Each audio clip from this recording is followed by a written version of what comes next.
He's stupid, he's ignorant, he's lost it. The criticism mounted for Lord Howell of Guildford today. As we told you on last night's Look North, his comments in the House of Lords that, quote, parts of the North East are uninhabited and desolate have caused a storm. He was arguing that our region would be a better place for fracking operations, that's drilling and fracturing underground shale for gas and oil. But today, MPs, tourism leaders and just about everybody with access to social media sites have been tearing him to shreds.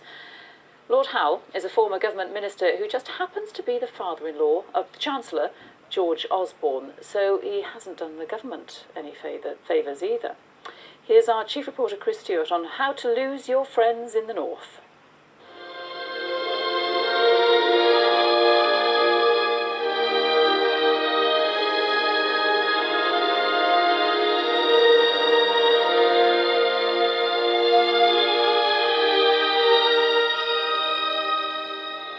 And then came this. There are large and uninhabited and desolate areas, certainly up in the part of the northeast, where there's plenty of room for fracking.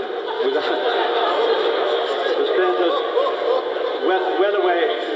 well away from anybody's residence.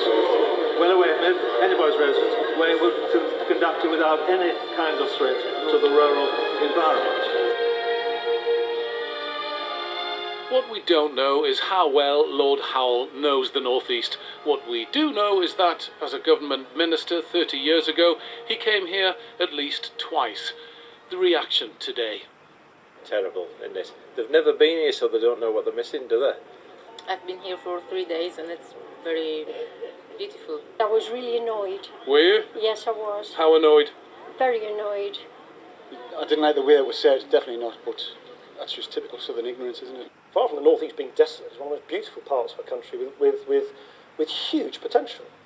We've had it before. Remember the art critic Brian Sewell asked about Gateshead? Gateshead is a self-inflicted wound. Bomb it. Bomb it, and then you'll change it. It's an awful place. So that's what they think of us. Let's, for a moment, consider their region. Well, the southeast consists entirely of muggers, murderers, wide boys, barrow boys, and dodgy dealers who chiefly sell their own granny for £1, and I should know, I've been there at least twice. But just in case I'm wrong, then like Lord Howell, I'll apologise, and that makes everything all right again. Or, more likely, the statement will be recognised for the rubbish it is. Lord Howell was thought to be here at home today, and the latest on this story is that he's accepted an invitation from the Labour MP, Ian Lavery, to visit us. More on that when it happens. Chris Stewart, BBC Look North.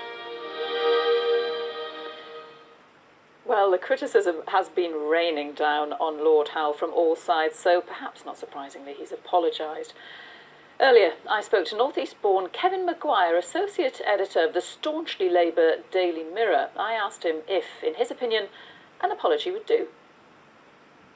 No, Lord Howell apologising isn't enough, because I think when he first spoke and called the North East desolate, he was saying what he and a lot of home counties Tories think. Some of them say it out of ignorance, others say it out of prejudice. But they almost treat the North East of England, and actually other parts of England, as colonial, faraway places where they think the natives would be happy if they turned up and gave them a few beads and bits of coloured glass.